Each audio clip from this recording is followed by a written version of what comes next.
Hello students, I am Hrithik. और जैसे कि आप लोग जानते हैं क्या कि मैं ऑलरेडी वीडियो बना चुका हूं एक इनके लिए, कॉलेज वाले स्टूडेंट्स के लिए जो इस टाइम पे बीकॉम कर रहे हैं, प्रोग्राम वाले हो चाहे ऑनर्स वाले। मैं बिजनेस मैथमेटिक्स की बात कर रहा हूं जिसके ऊपर मैं ऑलरेडी एक वीडियो बना चुका हूं, ठीक है। और आज की वीडियो में मैं एक खास बात बताने वाला हूं क्या कि जैसा कि आप लोग जानते हैं कि मैं ऑलरेडी सारा कंटेंट डालूंगा, लेकिन कई बच्चों को यही नहीं पता होता क्या कि एग्जाम में किस तरह के क्वेश्चंस आने वाले हैं और उन्हें उन क्वेश्चंस का आंसर किस तरीके से देना है। तो पहली बात तो ये कुछ क्वेश्चंस की प्रैक्टिस मैं भी अपनी वीडियोस में करवाऊंगा, और जिन बच्चों को अब से टेस्ट देना होगा किसी भी क्वेश्चन का, आप लोगों को पता करना है किस तरह के क्वेश्चन आपके एग्जाम में आएंगे या फिर आप लोगों को टेस्ट भी अटेम्प्ट करना है, तो मैं अब आपको अपनी वीडियोस के डिस्क्रिप्शन में लिंक प्रोवाइड कर दिया करूंगा, जहां जाके आप लोग ये देख सकते हैं कि प्रीवियस एग्जाम्स में किस तरह के क्वेश्चन आए हुए हैं, और आप उन क्वेश्चनों करके भी देख सकते हैं जिन्हें मैं खुद ही चेक करूंगा, ठीक है। तो जिनको टेस्ट देना हो वो डिस्क्रिप्शन में लिंक उठाए और वहां जाके क्वेश्चन करके आ जाए, उसे मैं अपने आप ही चेक कर दूंगा। वहां जाके आपको करना क्या होगा, उन क्वेश्चनों करके उसके आंसर की कॉपी यानी कि फोटो खींच के आप लोगों को अपलोड करना होगा, जो मैंने उस पर लिंक दे रखा होगा उस पर, ठीक है। मैं उसे अपने आप ही चेक करके आप लोगों के मार्क्स बता दूंगा। तो चलो देखते हैं अब हम एक और नया टॉपिक। जैसे कि मैं फर्स्ट यूनिट उठा चुका था जिसमें मैंने किसकी बात कर ली, जिस पे मैं ऑलरेडी वीडियो बना चुका हूं, किस पे, मैट्रिक्स और डिटरमिनेंट पे, ठीक है। लेकिन आज की क्लास में हम बात करने वाले हैं किसकी, फंक्शंस की, यानी कि फंक्शंस क्या होते हैं, ठीक है। क्योंकि अभी हमारी क्या है, फर्स्ट यूनिट की फर्स्ट चैप्टर का सेकंड यूनिट, जहां हम बात करेंगे फंक्शंस की यानी कि लिमिट्स की और कंटिन्यूटी की। तो चलो बात करते हैं, शुरू करते हैं अपनी क्लास फंक्शन से और समझते हैं फंक्शन क्या होते हैं। तो ऐसे आप लोग 12th क्लास में पढ़ चुके हो, जिन्होंने नहीं पढ़ा उनको बता देता हूं फंक्शंस कैसे होते हैं। जैसे हमारी रियल लाइफ में मशीन्स होती है ना, वैसे क्या होते हैं हमारे पास फंक्शंस होते हैं। तो चलो फंक्शन क्या होता है, फंक्शन क्या होता है, एक स्पेशल टाइप का रिलेशन जहां पे क्या होता है एक वेरिएबल दूसरे पे क्या होता है डिपेंडेंट। मतलब फंक्शन में क्या होता है, एक चीज दूसरे पे क्या होती है डिपेंडेंट। जैसे मैं समझाता हूं आप लोगों को, मान लो आप लोगों के पास अंधा पैसा हो रहा है, आप लोग बहुत पैसा कमाते हो, ठीक है, और आपने उस पैसे को लोन पे चढ़ा दिया, तो आपको क्या मिलेगा, ब्याज। लेकिन वो ब्याज किस चीज पर डिपेंडेंट होगा, टाइम पीरियड पे। इसका मतलब क्या कि भाई जितने टाइम के लिए आप ब्याज पे लगाओगे पैसा, आपको उतना ही फालतू इंटरेस्ट मिलेगा। इसका मतलब मेरा जो इंटरेस्ट है एक फंक्शन बन गया टी के रिस्पेक्ट में, यानी कि मेरा ब्याज टाइम पे क्या है, डिपेंडेंट है। तो इस बात को मैं यूं ही बोल सकता हूं कि जो मेरा जो इंटरेस्ट है वो डिपेंडेंट है किस पे, टाइम पे, ठीक है। तो इंटरेस्ट हमारा क्या है, फंक्शन, डिपेंडेंट हमारा किस पे, टाइम पे। तो फंक्शन क्या होता है, एक ऐसी चीज, एक ऐसा स्पेशल रिलेशन जो किसी दूसरी चीज पे क्या हो, डिपेंडेंट हो, ठीक है। अब हम समझते हैं फंक्शन के बारे में कुछ और बातें। फंक्शन क्या होता है, फंक्शन का मतलब है कि जो एक इनपुट पे एक ही आउटपुट दे। इसका मतलब क्या है, जो एक इनपुट पे अलग अलग आउटपुट्स ना दे, उसमें क्या बोलते हैं, मशीन। जैसे मैं फॉर एग्जांपल देता हूं, मान लो आप एक वॉशिंग मशीन लेके आए, उसमें अपने गंदे कपड़े धोओगे, ठीक है, और अलग अलग टाइप के धोगे, तो मान लो वो करेगी क्या, उन गंदे कपड़ों को साफ करके दे देगी। लेकिन अगर वही मशीन ये काम करेगी, कभी तो उन कपड़ों को साफ करके दे दे और कभी आपको यूं के यूं गंदे ही पकड़ा दे, तो क्या करोगे, ऐसी मशीन का वो तो खटारा है, ठीक है। इस चीज का मतलब क्या है कि एक इनपुट पे एक ही आउटपुट आना चाहिए, एक इनपुट पे दो अलग अलग आउटपुट्स नहीं आने चाहिए। इसे हम क्या कहते हैं, फंक्शंस। तो चलो आगे देखते हैं हम लोग। तो मैंने क्या लिखा ऊपर, element of X, X of A, मतलब ए के अंदर कोई एलिमेंट है X, A unique Y of B, उसका एक क्या होना चाहिए, यूनिक वाई ऑफ बी, मतलब एक यूनिक आंसर होना चाहिए किसमें, बी में, ठीक है। तो चलो हम देखते हैं कैसे हम पहचानेंगे इसे। जैसे यहाँ पे हमारा क्या है 1 2 3, ये हमारा क्या है इनपुट, इसमें क्या बोलते हैं डोमेन, जिसके ऊपर मैं कई बार बात कर चुका हूं, क्या बोलते हैं डोमेन। तो यानी कि 1 2 3, और 1 पे क्या आ रहा है 2, 2 पे क्या आ रहा है 3, और 3 पे क्या आ रहा है 4, और ये हमारी क्या है रेंज। और जो पूरा सेट है यानी कि इसमें 5 भी इंक्लूड, क्या बोलते हैं कोडोमेन, ठीक है। तो डोमेन क्या होता है इनपुट, रेंज क्या होता है आउटपुट, और कोडोमेन क्या होता है जहां से हमारे आंसर्स आते हैं, ठीक है। तो देखो 1 पे क्या आया 2, 2 पे क्या आया 3, और 3 पे क्या आया 4। इसका मतलब क्या है कि 1 2 3 पे ये 2 3 4 जो अलग अलग आउटपुट आ रहे हैं, इसका मतलब ये फंक्शन है। क्यों, क्योंकि हर एक इनपुट पे क्या है, एक अलग अलग आउटपुट है। अब ऐसे ये वाला एग्जांपल देखो, इसमें क्या है 1 पे क्या आ गया 2, 2 पे क्या आ गया 3, लेकिन 3 और 4 क्या रह गए खाली। तो ये भी हमारा फंक्शन नहीं होगा। फंक्शन जब भी होते हैं जब कोई भी इनपुट खाली ना बचे, मतलब हर एक इनपुट क्या हो, हर एक इनपुट का क्या हो, एक आउटपुट होना बहुत जरूरी है, ठीक है। अब हम देखते हैं अपना ये वाला एग्जांपल। यहाँ पे क्या हुआ 1 पे 2 भी आ गया और 1 पे 3 भी आ गया। मैंने आपको अभी समझाया था क्या कि फंक्शन जब ही बनेगा जब एक इनपुट पे क्या होगा, एक ही आउटपुट होगा। यार यहाँ पे क्या हो रहा है, यहाँ पे तो एक ही इनपुट पे दो आउटपुट आ रहे हैं, ये तो नाश हो गया यहाँ पे, क्योंकि एक इनपुट पे दो आउटपुट आ रहे हैं, इसका मतलब मशीन क्या है, खटारा, खराब, ये फंक्शन नहीं है। ठीक है, और ये तो ठीक ही था, पर खराब तो हमारा ये पहले ही हो गया था, तो ये चीज। और एक और छोटा एग्जांपल है ये 1 2 3 का आंसर 8, तो ये हमारा फंक्शन हो सकता है, क्यों, क्योंकि हर एक इनपुट में एक यूनिक आंसर है। मैंने ये नहीं कहा कि सेम आंसर नहीं आ सकता अलग अलग इनपुट्स पे, मैंने कहा है कि एक इनपुट पे दो अलग अलग आउटपुट नहीं आ सकते, लेकिन अलग अलग इनपुट पे एक आउटपुट आ सकता है, कोई दिक्कत नहीं है, तो ये भी हमारा फंक्शन मानना जाएगा। ठीक है, तो उम्मीद आप लोगों को समझ आ गया होगा क्या कि फंक्शंस क्या होते हैं। तो चलो हम चलते हैं फंक्शन के नए टॉपिक पे, यानी कि हम क्या पढ़ेंगे अब, अलजेब्रा ऑफ फंक्शंस, कि फंक्शन में अलजेब्रा क्या होता है। इसे अलजेब्रा ही बोल सकते हैं, फिर बोल सकते हैं ऑपरेशंस ऑफ फंक्शन, कि फंक्शन में किन तरह के ऑपरेशन होते हैं।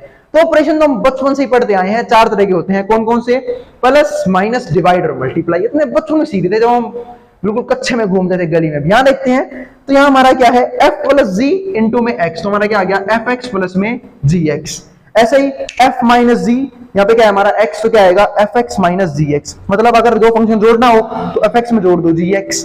ठीक है, दो फंक्शन माइनस करना यानी कि f माइनस जी करना हो तो एफ एक्स माइनस का जी एक्स हो जाएगा। और अगर आपको f इंटू जी करना है और बाहर x, तो क्या हो जाएगा, एफ एक्स इंटू में जी एक्स। और सेम ऐसे ही अगर f डिवाइड बाई जी, यानी कि f बाई जी करना है x के साथ, तो क्या हो जाएगा, एफ एक्स बाई में जी एक्स। तो ये 4 तरह के हमारे क्या थे, फंक्शन, अलजेब्रा ऑफ फंक्शन। और इन सबके कॉमन बात है क्या, कि ये सब जब ही होते हैं जब दोनों की क्या हो, ऑपरेशन जब ही रखते हैं ये प्लस वाले, जब दोनों की क्या हो, डोमेन और कोडोमेन क्या हो, सेम हो। यानी कि डोमेन तो क्या होनी चाहिए, सेम होनी चाहिए, जहां तक हमें चेक करनी है उन्हीं डोमेन्स में ये ऐड हो सकते हैं। पर आप लोगों को इस बात से कुछ खास नहीं करना, आप लोगों से जोड़ के दिखाना है।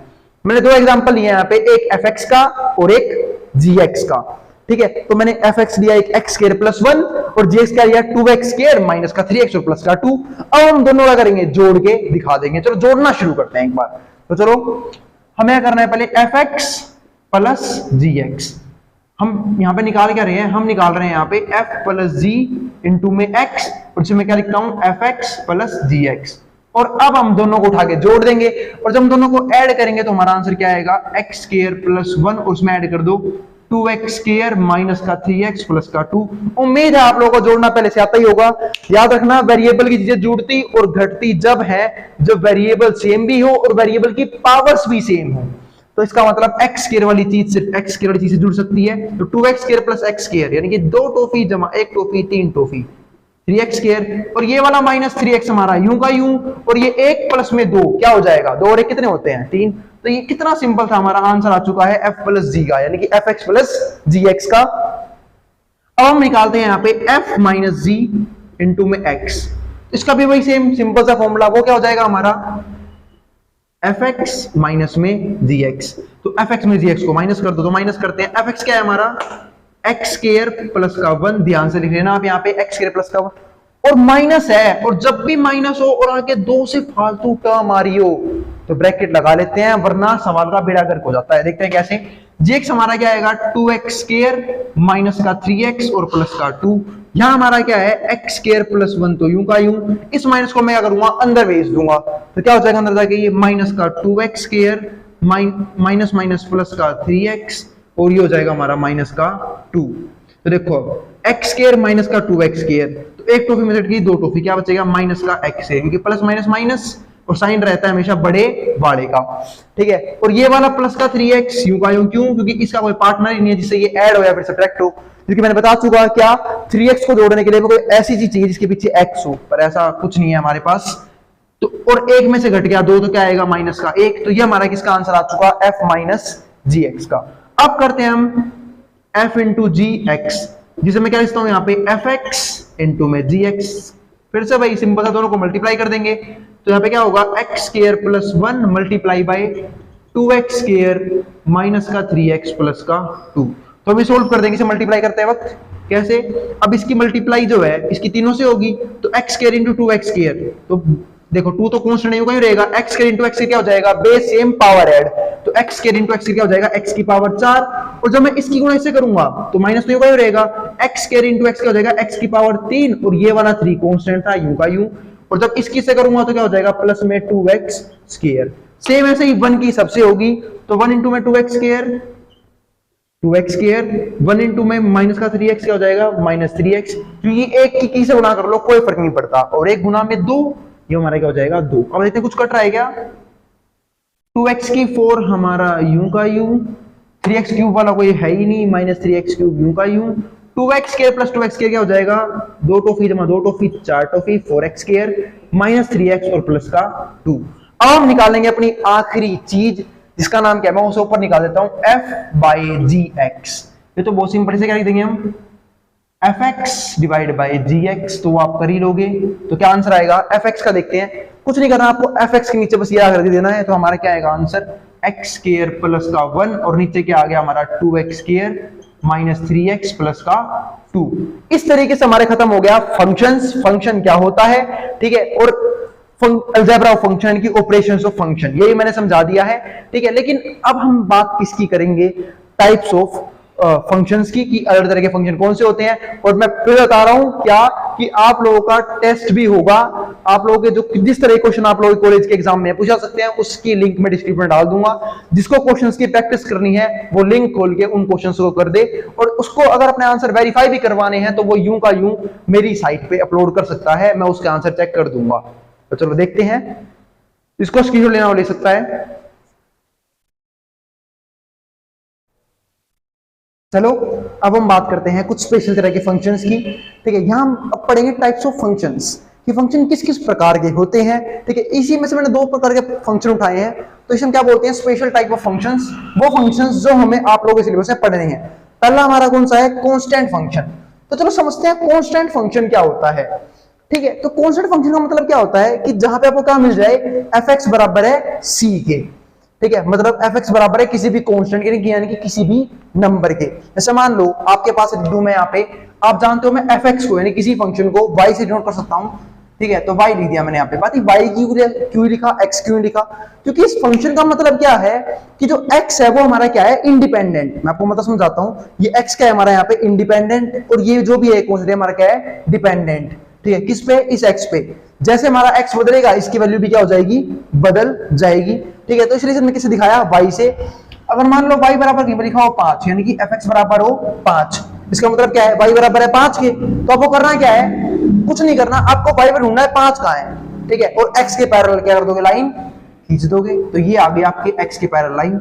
ऐसे मान लो आपको लिखा हो fx यानी कि y बराबर है किसके, 10 के। तो क्या करना है, y बराबर है 10 के, तब करोगे क्या, y बराबर पे y जब बराबर होगा 10 के, तो उसका ग्राफ बनाना काफी इजी होता है। करना क्या आपको, फिर से भाई y पे 10 ढूंढना, 10 कहां है, तो y पे 10 ढूंढा हमने, और x के पैरेलल लाइन खींच देंगे, खत्म, बन गया ग्राफ, ठीक है। और उम्मीद है आप लोगों को ये ग्राफ तो बनाना आता ही होगा, जब हमने बचपन में सीखा था। इसे हम क्या बोलते हैं, कार्टेशियन प्लेन, ठीक है। जहां ये हमारा क्या होता है x डैश, ये हमारा क्या होता है x, ये हमारा y, और ये हमारा क्या होता है y डैश। जहां हमने 2 ग्राफ दिखाए, एक तो y बराबर 5 यानी कि fx बराबर है 5 के, और एक y बराबर 10, दोनों का ग्राफ हमारा यहाँ पे तैयार है। इसे क्या बोलते हैं हम लोग, कांस्टेंट फंक्शन, जहां पे हमारा फंक्शन किसी कांस्टेंट के बराबर होता है, जिसके पास कोई वेरिएबल नहीं होता। तो चलो अब एक चीज, अगर मान लो कभी ये लिखा जाता x बराबर है 10 के, तो मैं क्या करता, वो भी बहुत आसान था, मैं x पे 10 ढूंढता और y के पैरेलल लाइन खींच देता, ठीक है। ये भी काफी इजी है। अगर x बराबर 10 का भी दिखाना हो, तो आप मान लो 5 यहां है, आप 10 यहां पे दिखा लो, ठीक है, और y के पैरेलल लाइन खींच दो, तो ये किसकी बन गई लाइन, x बराबर 10 की, ठीक है। तो आप लोगों को ये भी समझ में आना चाहिए, तो दोनों तरह के ग्राफ बनवा सकता है, तो मैंने दोनों तरफ ग्राफ बना के दिखा दिए, ठीक है। तो चलो अब हम पढ़ते हैं एक और इंपॉर्टेंट टाइप का फंक्शन, जिसका नाम क्या होता है, लीनियर फंक्शन। कि भैया लीनियर फंक्शन क्या होते हैं, तो चलो बात करते हैं लीनियर फंक्शन के बारे में। तो जहां हमारा फंक्शन किसके बराबर होगा, ax प्लस b के, इसे क्या बोलते हैं, लीनियर फंक्शन, यानी कि fx बराबर है ax प्लस b, जहां पे हमारा a और b क्या है, कांस्टेंट, और x क्या होगा, वेरिएबल। इसे हम बोलते हैं linear equation in one variable. वैसे आप लोगों को पता है कि लीनियर इक्वेशन 2 वेरिएबल में भी हो सकती है, 3 वेरिएबल में भी हो सकती है, ठीक है, जहां पे z भी आता है और y भी आता है, ठीक है। पर हमें सिर्फ बात करें पे लीनियर फंक्शन की, ठीक है। तो वो फंक्शन क्या होगा हमारा, ax प्लस b, ठीक है। तो ये हमारा क्या होता है, लीनियर लाइन की इक्वेशन, ठीक है। और ध्यान रखना, जो हमारा a होता है ना, इसे हम पता क्या बोलते हैं, स्लोप। अगर आपसे पूछे कि इस लाइन का स्लोप बताइए, स्लोप क्या होगा, a।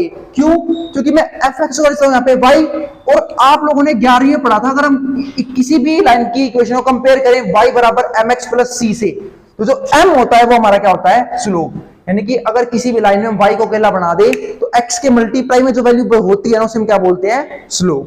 तो हमारा यहाँ पे स्लोप क्या होगा, a। तो चलो अब हम एक क्वेश्चन लेते हैं इसी तरह का। तो समझ में आ गया, ax function ax plus b क्या हमारा linear equation in one variable. ठीक है, एक क्वेश्चन लिया हमने फिर यहाँ से, आपके मुंह में क्वेश्चन था, ठीक है, उसे दे करते हैं यहाँ पे, ए मैन्युफैक्चर अर्न्स ₹4,500 रुपए इन फर्स्ट मंथ। तो एक मैन्युफैक्चर है, मतलब वो कुछ बनाता है, वो 4,500 रुपए कमाता है इन फर्स्ट मंथ, ठीक है, एंड ₹6,000 इन सेकंड मंथ, और 6,000 कमाता है कौन से महीने में, दूसरे महीने में। ऑन प्लॉटिंग दीज पॉइंट्स, जब उसने ग्राफ में दोनों पॉइंट लगाए, the manufacture observes a linear equation, linear function. तो उसे क्या लगा कि भाई एक लीनियर फंक्शन बन सकता है, लीनियर इक्वेशन बन सकते हैं, कि लाइन बन सकती है एक, ठीक है, मे फिट द डाटा। तो उसने फर्स्ट पार्ट में क्या पूछा, find the linear equation that fit data. हमें वो लीनियर इक्वेशन बतानी है जो इसके डाटा में फिट बैठेगी। तो चलो कैसे पता लगाते हैं वो देखते हैं। तो लीनियर इक्वेशन किस फॉर्म में होती है, ax प्लस बी, ये हमारी क्या है, लीनियर इक्वेशन। जहां पे हम एक काम कर लेते हैं, a और b को हम क्या मान लेते हैं, यहाँ पे हम इसे मान लेते हैं y बराबर ax प्लस बी, ये हमारी क्या लाइन की इक्वेशन, जहां पे x क्या होगा हमारा पर मंथ, ठीक है, x किसको दिखाएगा, x डिनोट्स मंथ, और y किसको दिखाएगा, y बराबर होगा टोटल अर्निंग, टोटल अर्निंग की टोटल अर्निंग कितनी है, ठीक है। तो y बराबर क्या हो गया, ax प्लस बी। तो चलो देखते हैं, तो y बराबर हमारा कितना आया, पहले में हम बात करें पहले मंथ, किसने क्या बोला, पहले महीने 4500 रुपए कमाता है, इसका मतलब x के लिए क्या हुआ 1, क्योंकि x क्या किसको दिखाता है, मंथ, और बात करें पहले महीने की तो x के लिए क्या जाएगा 1, और 1 मल्टीप्लाई बाई a, तो a प्लस b, और y क्या होगी, टोटल अर्निंग पहले महीने की कितनी आई 4500, तो ये आ गई, ठीक है। और ऐसे में कर लेंगे, दूसरी इक्वेशन को कर लेंगे। अब उसने क्या बोला, दूसरे महीने में, एंड ₹6,000 इन सेकंड मंथ, दूसरे महीने में, यानी कि x के लिए क्या हो जाएगी फिर 2, क्योंकि x को जाता है नंबर ऑफ मंथ्स को, तो 2 गुना में a कितना हो गया 2a प्लस का b, किसके बराबर आ गया 6,000 के, ये आ गई टोटल अर्निंग दूसरे महीने की। तो ये फर्स्ट इक्वेशन और ये दूसरी इक्वेशन, आप दोनों को सोल्व करके a और b की वैल्यू निकाल सकते हो। उसे कहां रख दोगे आप, इससे यहाँ पे, तो क्या बन जाएगी हमारा लीनियर इक्वेशन, यानी कि लीनियर फंक्शन। तो हमें उसकी इनकम का ग्राफ पता लग जाएगा, वो भी लीनियर फंक्शन की फॉर्म में। तो चलो देखते हैं क्या आता है, ठीक है। जब मैंने सोल्व किया तो मैंने एनिमेशन लगा दिया, तो मतलब मैंने फर्स्ट में सेकंड इक्वेशन को माइनस कर दिया, तो जमा घटा जमा घटा जमा घटा। आप लोगों ने पढ़ा होगा 10th क्लास में, जब हम एनिमेशन में सब्ट्रैक्शन यूज करते हैं तो सिंबल बदल जाते हैं। ये हमारा कट गया, यहाँ कितना आ गया हमारा माइनस का a, और ये हो गया हमारा माइनस का 1500, तो a के यहाँ से कितनी आ गई 1500। और अगर a 1500 है, इसे मैं कहां रख दूंगा, यहाँ पे, ठीक है। तो फर्स्ट में पुट कर देते हैं, तो यहां लिखता हूं मैं put a in equation first, तो a को मैं यहां पे रख रहा हूं, तो 1500 प्लस में b बराबर कितनी आ गया हमारा 4500, ठीक है। तो b की वैल्यू कितनी हो जाएगी, इसको वहां भेज दो, यानी कि 3000, क्योंकि ये वहां जाएगा माइनस का हो जाएगा, और 4500 में से 1500 गए, b की वैल्यू कितनी आ गई हमारे पास 3000। इसका मतलब a आ गया 1500, b आ गया हमारा 3000, और लीनियर इक्वेशन हम बना ही देंगे। तो क्या है लीनियर इक्वेशन, कहां लिखी तुमने लीनियर इक्वेशन, हमने लाइन की इक्वेशन यहां लिख रखी है, तो y बराबर ax, a कितना आया हमारा, a आया था हमारा, ये रहा 1500, तो 1500 a प्लस में b कितना हमारे पास 3000, तो ये दोनों चीज ही हमारे पास आ चुकी। तो लीनियर इक्वेशन हमारा क्या हो चुका है, बन चुका है। यहां हमारा था x जो था मंथ को। अब उसने एक सेकंड पार्ट और पूछा हुआ है, वो क्या, ठीक है, उसे और देख लेते हैं। उसने पूछा क्या है, using your model make a prediction of the earning for the third month. अगर ग्राफ इसी तरीके से चलता रहा, मतलब उसकी अर्निंग यूं ही रही, तो तीसरे महीने में उसकी इनकम क्या होगी, हमें ये भविष्यवाणी करनी है। चलो कर लेते हैं ये भी। तो x से कितना आ जाएगा हमारा 3, तो यहाँ पे कितना आ गया 1500, और x की वैल्यू कितनी आ गई 3। अरे x से 3 क्यों आया, क्योंकि हम तीसरे महीने की इनकम की प्रेडिक्शन कर रहे हैं, और ये हमारा 3000, ठीक है। और 1500 में कितना हो गया हमारा 4500 प्लस में 3000 कितना हो गया हमारा 7500, यानी कि 7500 इसकी तीसरे महीने की इनकम होगी, ठीक है। तो उम्मीद है तीसरे महीने की अर्निंग होगी। उम्मीद आप लोगों को कंसेप्ट समझ आ गया होगा कि कोएफिशिएंट फंक्शन क्या होता है, लीनियर फंक्शन क्या होता है, और इसी के ऊपर हमने एक क्वेश्चन भी खत्म कर दिया जो हो सकता है आपके एग्जाम्स में पूछा जा सकता है। तो चलो मिलते हैं कुछ और नए तरीके के फंक्शंस पे, ठीक है। जिस उससे पहले इसको स्क्रीनशॉट लेना हो स्क्रीनशॉट ले सकता है।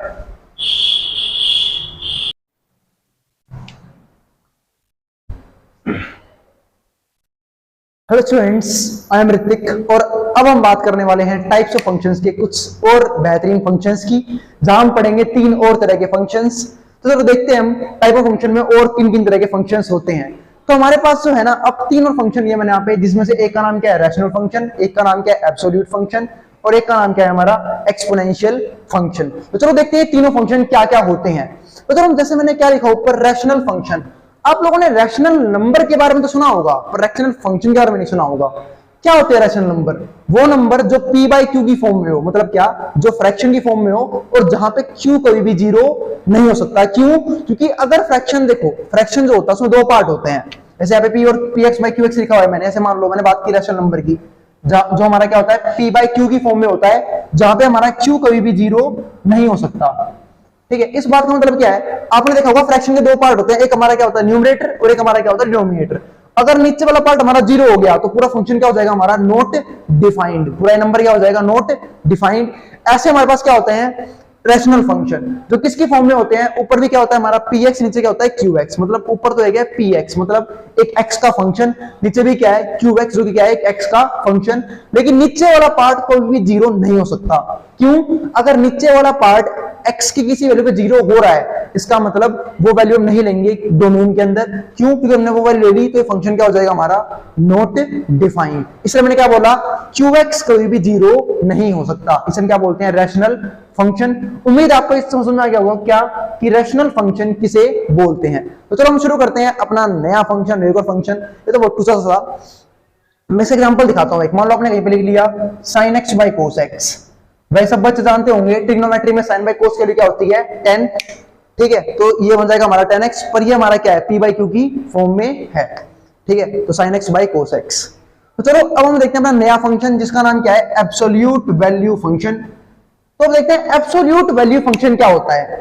इसे हम एक फंक्शन और बोलते हैं जिसका नाम क्या होता है मोड x। क्या बोलते हैं इसे? मोड x, यानी कि मॉडुलस ऑफ x। ठीक है, तो ये होता है हमारा सिंबल मोड का। अब मोड का एक काम होता है, वो क्या कि मोड कभी भी है ना अपने अंदर से नेगेटिव वैल्यू नहीं आने देता। जो भी नेगेटिव वैल्यू आती है, जो भी नेगेटिव वैल्यू होती भी है मोड के अंदर रखी जाती है, वो उसे प्लस कर देता है। बातें कैसे करता है? तो मोड एक है ना ऐसा फंक्शन है जो थोड़ा सा गिरगिट की तरह है। कैसे? जैसे गिरगिट रंग बदलते हैं ऐसे ये भी रंग बदलता है। तो मैं दिखाता हूं आप लोगों को। अगर मान लो आपने कहीं मोड के अंदर रखा -5, ठीक है, तो इसका आंसर क्या दे देगा? इसका तो आंसर दे देगा +5। वो भी कैसे?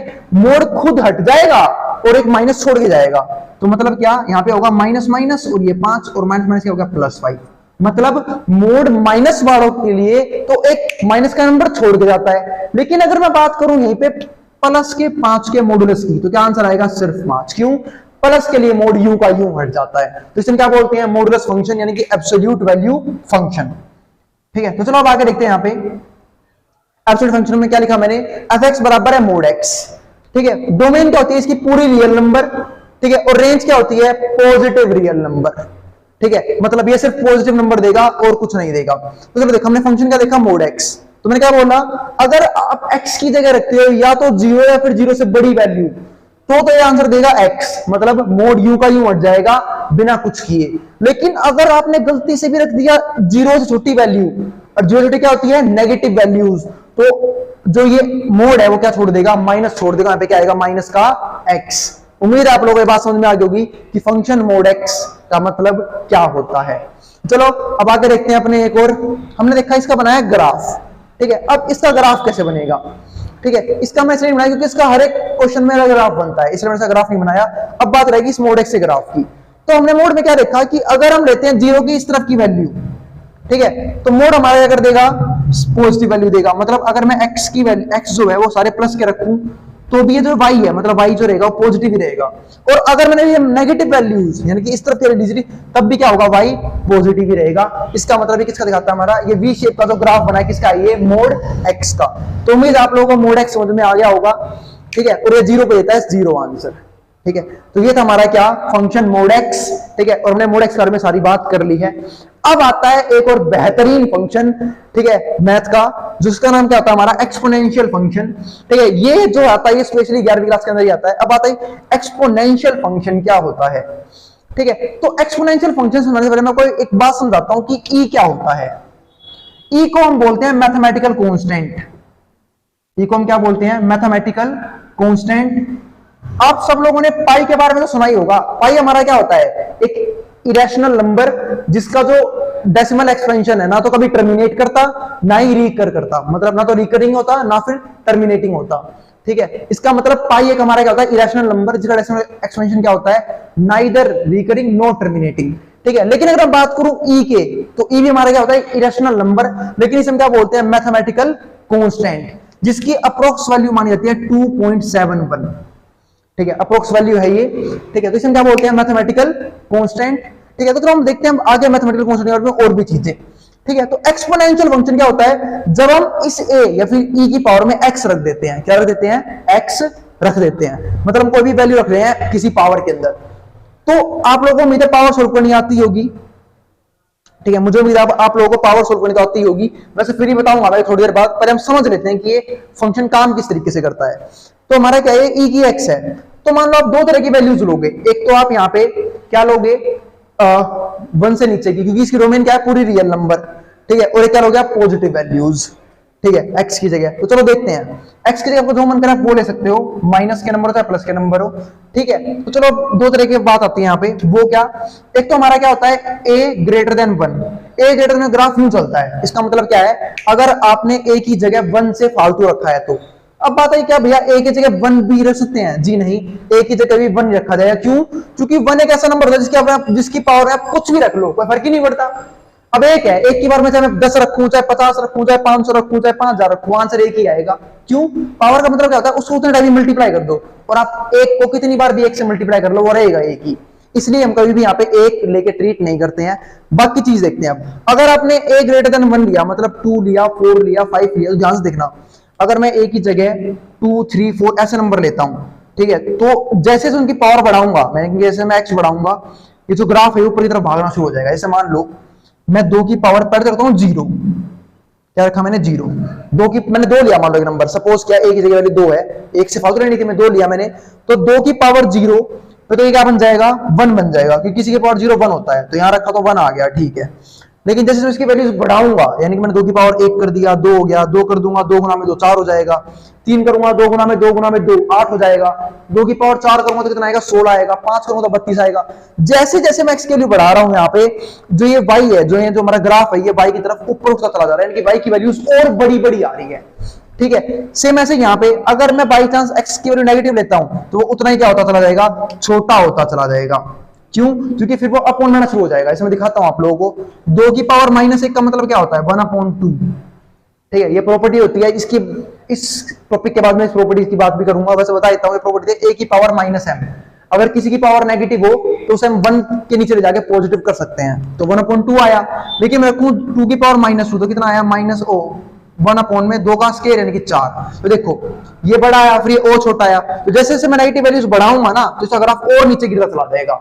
आई मेरी बात समझ में, उम्मीद है आप लोगों को एक्सपोनेंशियल फंक्शन का पहला पार्ट तो समझ में आ गया होगा, जब हम a की वैल्यू 1 से बड़ी लेंगे। लेकिन अगर मैं लेता हूं a की वैल्यू 1 से छोटी, यानी क्या, अगर मैं a लेता हूं यहाँ पे क्या, वो a की जगह ले रहा हूं, बस वो 1 छोटी होनी चाहिए, यानी कि 0 और 1 के बीच में है। ठीक है, तो क्या होगा, तो ये ग्राफ यूं गिरना शुरू हो जाएगा शुरू से ही। ठीक है, ये ग्राफ क्या हो जाएगा, बिल्कुल इसका उल्टा बनेगा, यूं गिरना शुरू हो जाएगा। पहले तो वैल्यूज बड़ी आ रही है, जब x के लिए नेगेटिव है, ठीक है, तो पहले y क्या आ रहा है हमारा, नेगेटिव साइड वो भी, ठीक है, y आ रहा है हमारा ज्यादा, लेकिन फिर जैसे जैसे मैं x के करीब जा रहा हूं, ठीक है, x और बड़ी कर रहा हूं, तो ये क्या हो जाएगा, हमारा पावर क्या हो जाएगी, छोटी होती चली जाएगी। ठीक है, तो भाई हमारा क्या होता चला जाएगा, छोटा होता चला जाएगा। तो उम्मीद है आप लोगों को ये समझ में आया होगा कि एक्सपोनेंशियल फंक्शन में a लेस देन 1 और a ग्रेटर देन में क्या फर्क होता है। a ग्रेटर देन तो सब सिंपल है और बिल्कुल पढ़ते हैं। अब a लेस देन 1, अब एक बार मैं एक एग्जांपल भी ले लेता हूं। a लेस देन 1 मान लो आपने 1/2 ले लिया, 1/2 लिया और इसकी पावर बढ़ाना शुरू कर रहे हो, जैसे मैंने यहाँ पे दिखाया था, 1/2 का आप 1 लो पावर, तो 1/2 आएगा, 1/2 की पावर 2 ले लो तो क्या आएगा, 1/4, 1/4, 1/2 की पावर आप 3 ले लो तो कितना आएगा, 1/8। तो ये क्या हो जाएगा, और छोटा होता चला जाएगा। तो जैसे जैसे मैं 1 से कम की पावर को बढ़ाऊंगा तो आंसर छोटे होते चले जाएंगे। इसका मतलब अगर मैं यहाँ पे एक और लेस देन 1 ले रहा हूँ और शुरू में मैंने छोटी वैल्यूज ली, तो मैंने वैल्यूज बढ़ानी शुरू की, ठीक है, और जैसे वैल्यू बढ़ाऊंगा तो आंसर क्या हो जाएंगे, और छोटे होते चले जाएंगे। इसका मतलब जरूरी नहीं है कि पावर बढ़ाने से उसकी वैल्यू भी बढ़ती ही हो। पावर बढ़ाने से वैल्यू जब बढ़ती है जब वो 1 से बड़ा हो, यानी कि 2 की पावर में कुछ रख रहा हूं, 3 की पावर में कुछ रख रहा हूं, 4 की पावर में कुछ रख रहा हूं, 5 की पावर में कुछ रख दूंगा। लेकिन जैसे ही मैं 1 से छोटी वैल्यू के ऊपर पावर बढ़ा रहा हूं, जैसे कि 1/2 की पावर बढ़ानी शुरू कर दी मैंने, तो उसकी वैल्यू धीरे धीरे कम होती चली जाएगी और एक टाइम ऐसा आएगा जब बिल्कुल ना के बराबर हो जाएगा, यानी कि 0 के बिल्कुल करीब हो जाएगा। तो उम्मीद आप लोगों को समझ में आएगा एक्सपोनेंशियल फंक्शन किस तरीके से काम करता है, और 1 कभी नहीं लेंगे, बता ही चुका मैं, ठीक है। ये तो हमारे 3 तरह के फंक्शन। तो अब हम इसके बाद पढ़ेंगे कि इसकी प्रॉपर्टीज क्या होती है, एक्सपोनेंशियल फंक्शन प्रॉपर्टी क्या होती है। मैं हट रहा हूं बोर्ड के सामने से, जिसको स्क्रीनशॉट लेना ले सकता है।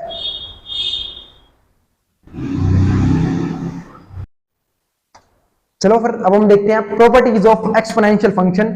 फंक्शन हम पढ़ चुके कि कौन सा एक्सपोनेंशियल फंक्शन होता क्या है, वो काम कैसे करता है, उसका ग्राफ भी देख चुके। अब उसे कुछ प्रॉपर्टीज देखते हैं, क्या क्या प्रॉपर्टी होती है। पहली प्रॉपर्टी देखो, अगर a की पावर m हो और मल्टीप्लाई में a की पावर n हो तो क्या हो जाएगा, a की पावर में m प्लस n।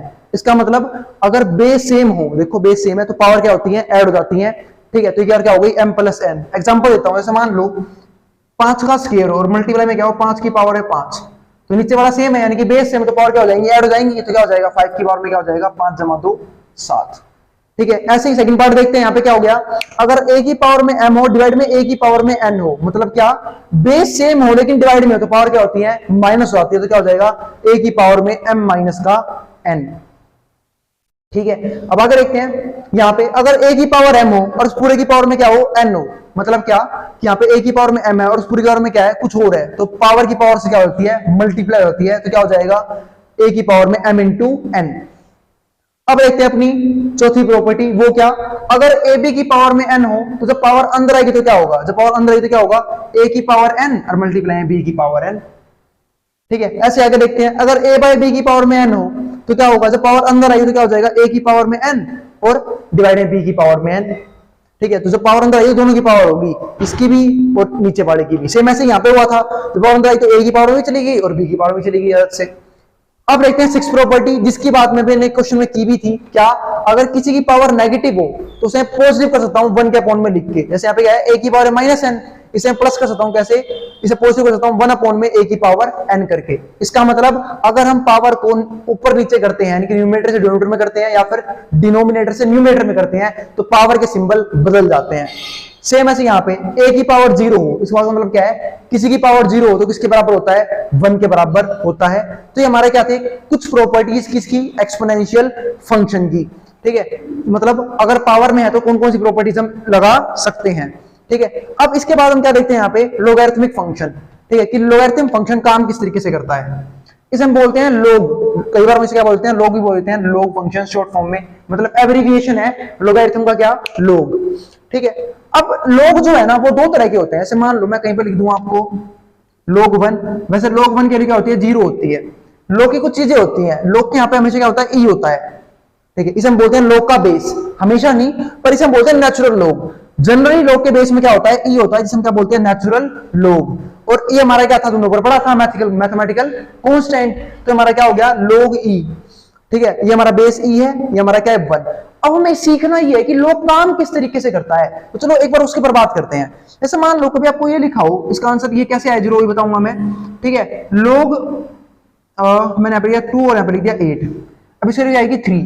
लोग कुछ इस तरीके से काम करता है, जैसे यहाँ पे 3 कैसे आया, लोग ये सोचता है भाई जो यहाँ पे बेस है ना, आपको ये सोचना है कि बेस की पावर में से क्या रखोगी ये बन जाए, वही क्या बनता है, लोग का आंसर बन जाता है। बस लोग इस बेस की पावर में क्या रखूं कि ये 8 बन जाए, तो 2 की पावर में से क्या रखूं कि 8 आ जाए, तो पक्का 3 रखूंगा, क्यों, क्योंकि 2 की पावर 2 क्या होता है, 4 और 3 क्या होता है हमारा 8, यहाँ पे कितना आ गया, 3, बस आंसर आ गया।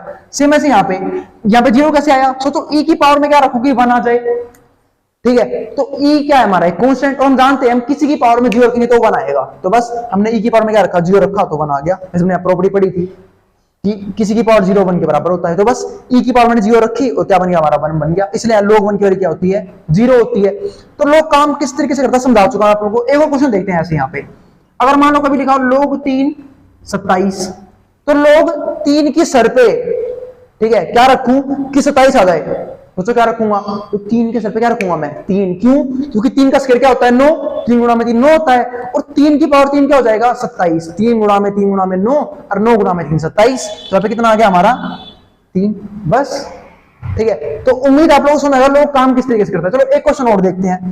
कहीं पे लिखा हो लोग 4 और यहाँ पे 16, इसका मतलब बेस क्या है 4। अब सोचो 4 के सर पे क्या रखोगे 16 आ जाए, तो क्या रखोगे आप यहाँ पे, तो 4 का स्क्वायर कर दो 16 आ जाएगा। तो कितनी वैल्यू आ गई 2, कि भाई 4 के सर पे 2 रखा होगा तो क्या आएगा 16 आएगा। ठीक है, तो उम्मीद आप लोगों को ये चीज समझ में आ गई होगी कि हम लोग कैसे लोग को यूज करते हैं, लोग काम कैसे करता है। ठीक है, ऐसे यहाँ पे एक और एग्जांपल देखते हैं। लोग 5 की पावर में 5 और 125, मतलब बेस हमारा कितना है 5 और आंसर कितना आना चाहिए 125, तो 125 रखा मैंने लोग में। अब सोचो कि 5 की पावर पे से क्या रखोगे 125 आ जाए, 5 की पावर पे ऐसे क्या रखा जाए कि 125 आ जाए। तो मुझे पता है कि 5 की पावर में 1 रखूंगा तो 5 ही आएगा, क्यों, क्योंकि 1 रखने से पावर आंसर का फर्क पड़ता ही नहीं है। 2 रखूंगा तो 5 का स्क्वायर 25 हो जाएगा, क्योंकि 5 गुना 5 क्या होता है 25। लेकिन जैसे ही तेरे भाई ने रखा 3, 5 गुना 5 25, 25 गुना 5 125, तो कितना आ गया हमारा 3 पे बन रहा है कितना 125, तो 3 ही हमारा क्या हो जाएगा आंसर। इसकी सर पे ऐसा क्या रखूंगी ये बन जाए, वही हमारा क्या बन जाता है उस पार्ट का आंसर। तो उम्मीद है आप लोगों को समझ आ गया लोग कैसे काम करता है। अब समझते हैं लोग की कुछ प्रॉपर्टीज। तो लोग दो तरह के होते हैं, एक होता है कॉमन लोगैरिथम और एक होता है नेचुरल लोगैरिथम। कॉमन लोगैरिथम होता हमारा होता है बेस 10 के साथ, जहां पे हमेशा क्या होता है बेस में 10 रहता है, हम क्या बोलते हैं कॉमन लोगैरिथम। और एक हमारा क्या होता है नेचुरल लोगैरिथम, जहां पे हमेशा क्या रहता है ई, जिसके बारे में मैंने पहले बता चुका हूं कि जब भी लोग के बेस में ई हो तो क्या होता है हमारा नेचुरल लोगैरिथम। ठीक है, और ध्यान रखना लोग और ई आपस में क्या होते हैं बिल्कुल इनवर्स उल्टे। ठीक है, तो लोग ई की वैल्यू क्या होती है हमारी 1, क्योंकि जब भी लोग और ई एक साथ आते हैं तो कट जाते हैं, तो क्या आंसर रहेगा 1, क्योंकि एक दूसरे क्या है इनवर्स फंक्शन। तो कोई आपसे पूछे लोग का इनवर्स फंक्शन क्या होता है, क्या बोलोगे ई, और ई का इनवर्स तो लोग। ठीक है, वैसे मैं लोग के ऊपर पूरी की पूरी एक सेपरेट वीडियो बनाऊंगा जहां मैं लोग की पूरी डिटेल में बात करूंगा, पर ये तो सिर्फ इस टॉपिक के ऊपर बात चली थी इसलिए मैंने समझा दिया। तो चलो अब हम समझते हैं यहाँ पे कि लोग की कुछ प्रॉपर्टी होती है, वो क्या होती है। एक होता है लोग, ये तो ए हमारा क्या है बेस, आप ए रखो बेस में ई रखो कोई फर्क नहीं पड़ता, कुछ भी सकता है बेस में, पर मैंने यहाँ पे ए रखा हुआ है, एक जगह बी भी कर सकते हो। तो कई बुक्स में ए लिखा होता है कई बुक्स में ई लिखा होता है, जनरली ई होता है। ठीक है, तो यहाँ देखते हैं लोग m इंटू एन। अब लोग क्या है दो चीज मल्टीप्लाई में है, तो लोग ने क्या करता है लोग उन्हें जोड़ देता है। लोग की प्रॉपर्टी होती है अगर लोग क्या दूसरी मल्टीप्लाई में है लोग उन्हें क्या करता है जोड़ देगा, यानी कि लोग m प्लस में लोग n, यानी कि लोग पहला फंक्शन, यानी कि लोग m प्लस में लोग दूसरा फंक्शन। लोग भी आएंगे अलग अलग। ऐसे ही अगर लोग क्या दो चीज डिवाइड में लोगों ने माइनस कर देता है, यानी कि लोग m माइनस में लोग n। तीसरा, अगर लोग m की पावर में कोई कांस्टेंट है, जैसे कि m की पावर में n हो या फिर m की पावर में c हो, तो वो कांस्टेंट नीचे आ जाता है। ये कांस्टेंट कहां जाएगा नीचे आ जाएगा। लोग m की पावर से n या फिर c हो तो इसी तरह नीचे आ जाएगा c लोग m, वो बच जाएगा सिर्फ। आगे देखते हैं फिर से ऐसे ही लोग 1 की वैल्यू क्या होती है, तो लोग 1 की वैल्यू क्या होती है 0। देखो यहाँ पे प्रूफ किया था मैंने, यहाँ पे कैसे होगा तो 0, ये यहाँ पे क्यों आता बताया भी था मैंने। लोग 1 कितना होता है हमारा 0। अब लोग a और यहाँ पे भी a है तो कितना होगा 1, मतलब जो बेस में हो और वही यहाँ पे हो तो क्या आंसर हो जाएगा 1 हो जाएगा हमेशा। बताइए क्यों, क्योंकि भाई सिंपल सी बात है, लॉजिक लगाओ यही वाला जैसे लोग कैसे काम करता है वही वाला लॉजिक लगाओ कि a की पावर में क्या रखोगी a आ जाए, तो बताओ a की पावर में क्या रखोगे a आ जाए, तो 1 ही रखोगे, क्योंकि a की पावर में जब 1 रखूंगा तभी a आएगा, तो बस यहाँ पे 1 रखा और a आ गया। सेम ऐसे अब यहाँ पे देखते हैं लोग b और यहाँ पे क्या है m। अब इसे ध्यान से समझना, इसे हम बोलते हैं बेस चेंज फॉर्मूला, कि भाई नीचे उसने बेस में b दे दिया, और जनरली लोग के बेस में होता है क्या है e हो गया है फिर 10 हो गया, हमें b हटाना है मतलब किसी भी तरीके से, तो आप लोग इस b को आराम से हटा सकते हो। क्या लिख दोगे लोग b, मतलब इस लोग b से डिवाइड कर दो, b को यहाँ पे लाके डिवाइड कर दो a, फिर हमारा क्या बन जाएगा जो नेचुरली लोग के बेस में होता है, या तो a हो जाएगा या फिर e हो जाएगा। देखो यहाँ पे क्या बचेगा लोग am, नेचुरल लोग का बेस आ गया, और यहाँ पे भी क्या आ गया हमारा लोग a b। मतलब अगर मान लो कहीं पे लिखा हो ऐसे कि लोग 2 और 6 हो तो क्या हो जाएगा, हमें ये बेस हटाना है, या फिर यहाँ पे लिखा हो x तो क्या हो जाएगा लोग x अपॉन में लोग 2, डिवाइड करना है बस हमें उस बेस से। ठीक है, आपका क्या हो जाएगा, इसे हम क्या बोलते हैं बेस चेंज फॉर्मूला, कि कभी भी अगर आप लोगों को किसी लोग का बेस चेंज करना है तो आप बस उस लोग बेस से डिवाइड कर दो, वो अपने आप ही नेचुरल लोग में कन्वर्ट हो जाएगा दोनों जगह। ठीक है, इस बात को हम बहुत सारे टॉपिक में यूज भी करते हैं, जैसे कि डिफरेंशिएशन हो गया, इंटीग्रेशन हो गया। ठीक है, तो याद रखना है कैसे काम करता है। तो उम्मीद है आप लोगों को लोग भी समझ में आ गया होगा, एक्सपेरिमेंट समझा चुका, लोग भी बता चुका। अब हम पढ़ेंगे कुछ और डिफरेंट टाइप के फंक्शंस, तो उसके लिए देखो आप आगे की वीडियो, उससे पहले आप स्क्रीनशॉट ले सकते हो, यहां तक मैं हट रहा हूं बोर्ड के सामने से।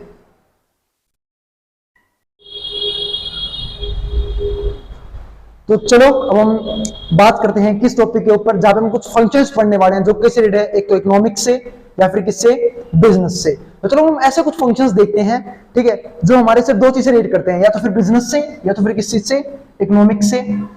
और कैसे होते हैं ये फंक्शंस? तो हमारे पास पहले तो बात होती है दो तरह के फंक्शन की। जब भी हम बिजनेस की बात करते हैं दो चीज तो जरूर दिमाग में आती है। पहली चीज क्या? डिमांड। दूसरी चीज क्या? सप्लाई। तो हम समझते हैं डिमांड और सप्लाई क्या होता है। ऐसे मान लो मैं कहीं पे गया कुछ चीजें खरीदने, ठीक है, तो आप एक सिंपल सी बात है, जब प्राइस सस्ता होगा तो आप लोग क्या करोगे? ज्यादा डिमांड करोगे। लेकिन अगर प्राइस वही महंगा होगा तो डिमांड क्या करोगे? कम करोगे। बात ऐसे क्यों होता है तो समझते हैं एक बार। मान लो मेरी पॉकेट मनी 10 रुपए है, ठीक है, मेरी पॉकेट मनी क्या है? 10 रुपए है, ठीक है, और अगर एक चॉकलेट क्या है हमारी 5 रुपए की है, तो मैं कितनी चॉकलेट खरीद पाऊंगा? सिर्फ गिनती की 2, क्योंकि भाई मेरे पास 10 रुपए हैं और एक चॉकलेट 5 की है, तो मेरे पास कितनी चॉकलेट आएंगी? सिर्फ 2 चॉकलेट। क्यों? क्योंकि 5 गुना में तो 10 रुपए खर्च हो गए मेरे। लेकिन अगर उसी चॉकलेट की कंपनी का प्राइस, वो बताते कि हम एडवर्टाइजमेंट कर रहे हैं, उन्होंने क्या कर दिया? उसी चॉकलेट का प्राइस कर दिया 2 रुपए, डिक्रीज कर दिया 2 रुपए। लेकिन जैसे ही कोई किसी चीज के प्राइस कम हो जाते हैं ना, तो हमारी परचेजिंग पावर क्या होती है? बढ़ जाती है, ठीक है। जैसे मान लो इसने अपने प्राइस सेम चॉकलेट का क्या कर दिया? 2 रुपए कर दिया, तो अब उसी 10 रुपए में खरीद पाऊंगा मैं कितनी चॉकलेट? 5 क्वांटिटी, यानी कि 5 चॉकलेट, ठीक है। लेकिन अगर उन्हें अपना कॉस्ट महंगा आ रहा है, उन्हें मैन्युफैक्चरिंग कॉस्ट महंगा पड़ रहा है, और उन्होंने कर दिया गलती से चॉकलेट का रेट 10 रुपए, ठीक है, 5 रुपए से बढ़ा के 10 रुपए, तो क्या मैं कितनी चॉकलेट खरीद पाऊंगा? मेरे पास 10 ही रुपए हैं और एक चॉकलेट 10 की है, तो कितनी खरीद पाऊंगा मैं? सिर्फ एक चॉकलेट। तो आप लोगों ने एक बात देखी, अगर किसी चीज के प्राइस बढ़ते हैं तो उसकी डिमांड क्या होती है? कम हो जाती है। क्यों? क्योंकि हमारी परचेजिंग पावर क्या होती है? कम हो जाती है। लेकिन अगर किसी चीज के प्राइस कम हो गई तो हमारी परचेजिंग पावर क्या हो गई? बढ़ गई। और जब हमारी परचेजिंग पावर बढ़ गई तो हम उस चीज की डिमांड क्या कर देंगे? अपने आप इंक्रीज कर देंगे। आई मेरी बात समझ में? तो ये हमारा क्या था, ठीक है, डिमांड फंक्शन, कि जब डिमांड में क्या होता है? प्राइस और क्वांटिटी के बीच में क्या होता है? Negative relation. अगर प्राइस बढ़ा तो डिमांड कम हो जाएगा, और अगर प्राइस कम हो गया तो डिमांड क्या हो जाएगी? बढ़ जाएगी। चलो यहाँ पे देखते हैं ग्राफ के हिसाब से। तो हमने क्या देखा, जब प्राइस हमारा ये था, इसे हम क्या बोल रहे हैं? P1। ये एक्स एक्सिस हमारा प्राइस का ग्राफ है, ठीक है, और ये हमारा वाई एक्सिस क्वांटिटी का ग्राफ है। तो अगर हमारा P1 प्राइस था तो हम डिमांड कर रहे थे Q1 क्वांटिटी। लेकिन अगर प्राइस हमने बढ़ा दिया P1 से P2 तक, यहां बढ़ा देते हैं P2 पॉइंट तक, तो हमने प्राइस बढ़ाया तो क्वांटिटी में भी क्या हो गई? कम हो गई, ठीक है। फिर हमने प्राइस और बढ़ा दिया P3 तक, तो क्वांटिटी क्या हो गई हमारे पास? और कम हो गई। तो जैसे जैसे प्राइस बढ़ रहा है क्वांटिटी क्या हो रही है? कम हो रही है। तो इसे हम क्या बोलते हैं? Demand curve. जब हमारा प्राइस बढ़ता है तो क्वांटिटी क्या होती है? अपने आप ही कम हो जाती है, ठीक है। लेकिन अगर प्राइस कम होता है तो क्वांटिटी क्या होती है? अपने आप ही बढ़ती चली जाती है। तो इसी को हम क्या बोलते हैं? Demand function. तो समझ में आ गया वो डिमांड फंक्शन क्या होता है। अगली चीज समझते हैं। डिमांड फंक्शन आपको समझ में आ गया। अब अगली चीज क्या होती है? सप्लाई फंक्शन, कि सप्लाई कैसे काम करती है। तो अब आपको सोचना होगा एज अ प्रोड्यूसर, कि अगर आप किसी चीज को प्रोड्यूस कर रहे हो, किसी चीज को बना रहे हो, तो आप उसे कब सेल करना पसंद करोगे? एक सिंपल सी बात है, अगर मैं एज अ प्रोड्यूसर हूं, अगर समझदार प्रोड्यूसर हूं, बेवकूफ तो पता नहीं किसी किस दाम में सेल करते, लेकिन एक सिंपल सी बात है, अगर मानो कोई चीज है तो उसके 2 रेट है, एक महंगा और एक क्या? सस्ता। तो अगर एज ए प्रोड्यूसर उसे किसे डेबिट पसंद करूंगा? जब उसके रेट क्या हो जाएंगे? महंगे हो जाएंगे। क्यों? उससे मुझे क्या फायदा होगा? जब रेट महंगे होंगे मुझे पैसा, रिवेन्यू ज्यादा मिलेगा, और जब रिवेन्यू ज्यादा मिलेगा तो मेरा प्रॉफिट अपने आप ही ज्यादा हो जाएगा। हम पढ़ेंगे इसके बारे में नीचे। इसका मतलब मैं अपना प्रोडक्ट जब सेल करूंगा जब मार्केट में उसका प्राइस हायर लेवल पे होगा, ताकि मुझे क्या मिल सके? ज्यादा से ज्यादा पैसा मिल सके, ज्यादा से ज्यादा रिवेन्यू आ सके मेरे पास। तो इसे हम क्या बोलते हैं? सप्लाई। तो सप्लायर क्या सोचता है कि जब वो स्टॉक कर लेता है अपनी चीजों का कर लेता है, स्टॉक कर लेता है, अपने पास इकट्ठा कर लेता है, जब वो चीजों को रेट बहुत ऊपर से जाते हैं तब वो बेचना शुरू करता है, ठीक है। तो चलो देखते हैं यहाँ पे क्या हुआ। ये होता है हमारा सप्लाई फंक्शन, सप्लाई ग्राफ, ठीक है। तो जब प्राइस हमारा ये था, यानी कि P1 था, तो हम कितनी क्वांटिटी सेल कर रहे थे? Q1। लेकिन जैसे ही प्राइस P1 से क्या हो गया? P2, तो कितनी क्वांटिटी सेल करने लग गए हम? Q2। हमने बढ़ा दी क्वांटिटी।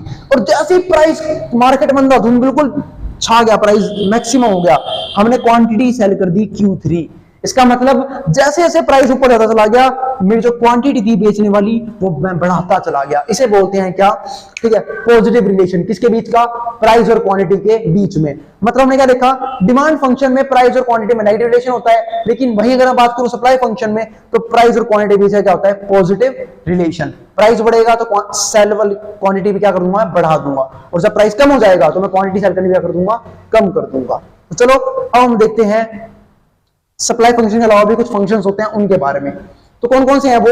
एक तो हमारे पास कॉस्ट फंक्शन। कॉस्ट फंक्शन क्या होता है, जैसे मैंने बताया कि अगर मैं एज ए प्रोड्यूसर सोचता हूं, तो जब मैंने कोई चीज मैन्युफैक्चर की होगी तो उसके अंदर कुछ ना कुछ खर्चे आए होंगे, उसे हम क्या बोलते हैं, कॉस्ट फंक्शन। मतलब कितनी लागत आई है, कितना पैसा खर्च हुआ है उस चीज के बनाने के ऊपर। जैसे मान लो ये मार्कर है, ये मार्कर 20 रुपए का मिलता है, तो इसके ऊपर हो सकता है इसकी मैन्युफैक्चरिंग कॉस्ट 15 भी हो सकती है, 10 भी हो सकती है, कि जिस मशीन ने इसे प्रोड्यूस किया है या फिर जिस बंदे ने इसे प्रोड्यूस किया है वो से दे रहा है इसके 10 रुपए खर्च कर रहा है इसके ऊपर या 15 रुपए खर्च कर रहा है, वो इसके हिसाब पे डिपेंड करता है। अब अगर देखते हैं कॉस्ट फंक्शन की बात तो मैं कर ही चुका, अब हमारे किसका करते हैं, रिवेन्यू फंक्शन की। तो रिवेन्यू फंक्शन क्या होता है, तो कॉस्ट फंक्शन तो समझ गए हम, अब बात करते हैं रिवेन्यू फंक्शन क्या होता है। तो रिवेन्यू में हमारा आता है कि हमें जब हम कोई चीज सेल करते हैं उससे हमारे पास कितना पैसा आ रहा है, ठीक है। जैसे मान लो मेरे पास ये मार्कर है, ठीक है, रिवेन्यू कभी भी प्रॉफिट नहीं होता, क्योंकि पहले मुझे पता क्या लगता था जब मैं मम्मी के साथ था बाजार, कि भाई ये जो सब्जी वाले हैं या फिर जो ये बाकी है, ये इतना सारा पैसा सुबह खाली पनीर के जाते हैं और रात को पनीर भर के ले जाते हैं पैसे, ये तो बहुत सारा पैसा कमाते हैं। तो जी नहीं, मुझे बहुत ही पता लगा वो सुनना क्या होता है, रिवेन्यू। रिवेन्यू क्या होता है, चलो देखते हैं एक बार, ठीक है। मान लो एक मार्क मेरे पास है 100 मार्कर, मैंने 100 मार्कर प्रोड्यूस किए, ठीक है, ऊपर रहता हूं, मैंने 100 मार्कर प्रोड्यूस किए, ठीक है, और एक मार्कर का प्राइस है 20 रुपए, तो कितना पैसा आएगा मेरे पास, जब मैं सारे मार्कर सेल कर दूंगा तो 100 गुना में 20 कितना हो गया, 2000। तो 2000 रुपए जो होता है वो हमारा क्या होता है, रिवेन्यू। ये प्रॉफिट नहीं होता है, क्या होता है, रिवेन्यू, कि कितना पैसा जनरेट हुआ है सेल करने के बाद। अब आगे देखते हैं रिवेन्यू के बाद क्या आता है हमारा यहाँ पे, प्रॉफिट, ठीक है। तो चलो हम देखते हैं प्रॉफिट क्या चीज होती है। तो चलो अब हम बात करते हैं किसकी, प्रॉफिट फंक्शन की। ये प्रॉफिट फंक्शन क्या होता है, हमने दो चीज समझ ली, कॉस्ट फंक्शन क्या होता है कि किसी चीज को मैन्युफैक्चर करने के पीछे कितना खर्चा आ रहा है, फिर हमने देखा रिवेन्यू फंक्शन क्या होता है कि जो चीज हमने मैन्युफैक्चर की है उसकी टोटल क्वांटिटी सेल करने के बाद कितना पैसा मेरे पास जनरेट हो रहा है, ठीक है। लेकिन अब हम बात करते हैं प्रॉफिट फंक्शन की। तो प्रॉफिट हमारा क्या होता है, अब इसके बारे में समझते हैं। तो प्रॉफिट होता है हमारा रिवेन्यू माइनस में कॉस्ट, यानी कि जब मैं RX में से CX माइनस कर दूंगा। तो एक बार समझते हैं, मान लो मैंने अभी आपको समझाया था कि मैंने 100 मार्कर क्या करे, 100 मार्कर बेचे 20 की प्राइस पे, तो कितने मिले में 2000 मिले। लेकिन यही 100 मार्कर बनाने में मेरा खर्चा आ रहा है 15 रुपए पर मार्कर, ठीक है। तो कितना खर्चा आया मेरे पास, 1500। तो क्या है, टोटल 2000 मेरा प्रॉफिट था, जी नहीं, ये 2000 मेरा प्रॉफिट नहीं था। मेरा प्रॉफिट कितना था, 2000 माइनस का 1500, यानी कि सिर्फ 500। जहां पे मैंने रिवेन्यू में से सारे के सारे खर्चे माइनस कर दिए, ठीक है, यानी कि 1500 माइनस कर दिए, तो मेरा 500 क्या आया, प्रॉफिट। तो ये मेरा प्रॉफिट है। तो प्रॉफिट क्या होता है, रिवेन्यू माइनस में कॉस्ट ऑफ प्रोडक्शन, ये कितना खर्चा आया है बनाने के ऊपर, ठीक है। तो क्या बोलते हैं यहाँ पे, प्रॉफिट। फिर हमारा क्या आता है, ब्रेक इवन पॉइंट, जो ये काफी इंपॉर्टेंट चीज है। ब्रेक इवन पॉइंट का मतलब क्या होता है, ब्रेक इवन पॉइंट का मतलब होता है कि ऐसी कितनी चीज की जरूरत है जो मैं बनाऊं जिससे मुझे ना तो प्रॉफिट हो ना मुझे क्या हो, लॉस हो, ठीक है। तो चलो मैं मतलब किसी चीज में बेचूं ऐसी, तो आपको समझाता हूं एक चीज, ठीक है, इस चीज के पीछे कि क्या लॉजिक था इसका। कि मान लो कि भाई मेरे पास फिर से भाई बात 100 मार्कर है और मैंने 15 के प्राइस बनाए, तो मेरा कितना खर्चा आया, टोटल खर्चा आया 1500 रुपए। तो मुझे कितने प्रोडक्ट सेल करने पड़ेंगे कि मुझे 1500 मिल जाए, तो कितने सेल करने पड़ेंगे, मुझे 75 मार्कर किसी भी हाल में बेचने होंगे। अगर मेरे 75 मार्कर बिक रहे हैं, क्यों, क्योंकि 75 मार्कर को जो मैं 20 रुपए के हिसाब से बेचूंगा तो मुझे कितने रुपए मिलेंगे, 1500। तो इसका मतलब 75 मार्कर का मुझे कुछ नहीं मिल रहा, वो मेरा प्रॉफिट है ही नहीं, वो मेरा क्या है, सिर्फ कि मैं खर्चा निकाल रहा हूं। अब 75 के बाद जो 25 मार्कर मेरे पास बच गए ना फ्री, वो जो मेरे पास होंगे वो क्या होंगे, टोटल प्रॉफिट को शो करेंगे।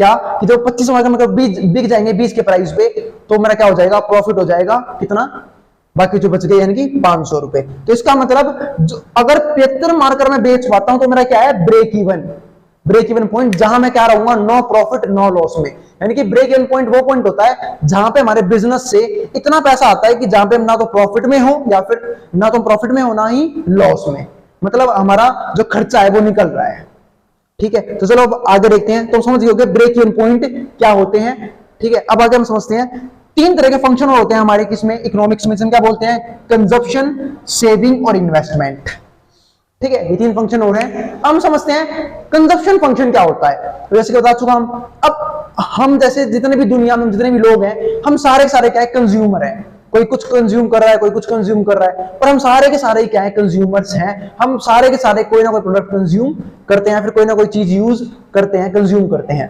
ठीक है। तो इसे हम क्या बोलते हैं, कंजप्शन फंक्शन, कि हम कितना कंज्यूम कर रहे हैं। क्योंकि देखो हम सबकी कोई ना कोई क्या है, इनकम है जिसे हम क्या कर रहे हैं, कंज्यूम कर रहे हैं। इनकम जरूरी नहीं कि हम खुद अर्न कर रहे हैं, हो सकता है किसी से मिलती हो, जैसे कि मान लो कि किसी घर में फादर कमा रहे हैं तो अपने बच्चे को पॉकेट मनी देता है, तो पॉकेट मनी क्या होगी उस बच्चे के लिए, इनकम। ठीक है, हम बात करेंगे इनकम दो तरह की होती है ट्रांसफर इनकम, एक होती है फैक्टर इनकम। अभी वो चीज हमें नहीं समझनी, तो कंजप्शन है, मैंने एक बात आपको समझा दी क्या कि कंजप्शन क्या होता है। ठीक है, फिर हमारा क्या आता है, तो कोई ना कोई इनकम होती है भाई जिसे हम कंज्यूम करने खर्च करते हैं। फिर हमारे क्या आता है, सेविंग। ठीक है, सेविंग क्या होती है, जब भी हम इनकम में से कंजप्शन को माइनस कर देते हैं तो क्या आती है हमारी सेविंग। मान लो मैं यहाँ पे वाई से दिखाता हूं किसको, इनकम को, सी यानी कंजप्शन, मतलब हम सबके सब इनकम का सारा पार्ट कंज्यूम नहीं करते। ठीक है, अगर सारा पार्ट कंज्यूम कर देंगे तो सेविंग क्या हो जाएगी, जीरो। अगर इनकम के पार्ट में से हमने कुछ पार्ट कंज्यूम कर लिया तो भाई क्या बच गई मेरी यहाँ पे, सेविंग यानी कि एस। ठीक है, तो एक बार समझते हैं हम यहाँ पे, जैसे मान लो मेरी इनकम है 10,000 रुपए, ठीक है, और मैंने उसमें से खर्च कर दिया कितने, 5,000 रुपए। मुझे 5,000 रुपए की जरूरत पड़ती है खर्च करने के लिए, तो कितनी मेरी सेविंग हो गई, 5,000 रुपए की। तो बहुत बढ़िया। अब कई लोग इस सेविंग को या तो अपने घर में रखते हैं ऐसे कैश की फॉर्म में, कई लोग बैंक में। ठीक है, तो इसका मतलब जब हमारे पास एक्स्ट्रा पैसा आता है तो हम पहले सेव करते हैं। उसके बाद आता है एक नया टॉपिक जिसे क्या बोलते हैं, इन्वेस्टमेंट, कि हम उस पैसे को कहां लगाएं। क्योंकि जो समझदार लोग होते हैं वो सोचते हैं कि यार जो हमारे घर पैसा रखा हुआ है उसे ऐसा कहां लगाया जाए कि वो ग्रो करे, ना कि उतना का उतना ही रहे।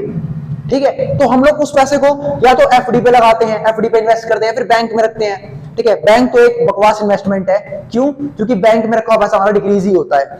अगर आप अपना पैसा एफडी में भी रखते हो तभी आपका पैसा क्या रहता है, सेम लेवल पे इन्फ्लेशन कवर कर रखा होता है। मतलब क्या, अगर इन्फ्लेशन 6% से बढ़ रहा है तो हमारी जो सेविंग है वो भी 6% से बढ़ेगी। ठीक है, तो इन्वेस्टमेंट क्या होता है, ऐसी जगह अपने पैसे को लगाना जहां से मुझे क्या मिले, कुछ ना कुछ रिटर्न मिले, जिसमें क्या बोलते हैं, इन्वेस्टमेंट। उम्मीद है आप लोगों को इकोनॉमिक्स और बिजनेस के सारे टर्म्स से क्लियर हो गए होंगे। ठीक है, तो अगर जिसको ये वीडियो पसंद आई तो उसको लाइक और चैनल को सब्सक्राइब करना बिल्कुल ना भूलें, और अपने दोस्तों के बीच इस चैनल को शेयर भी करें अगर आपको ये वीडियो अच्छी लगती है तो। मिलते हैं फिर अगले वीडियो में।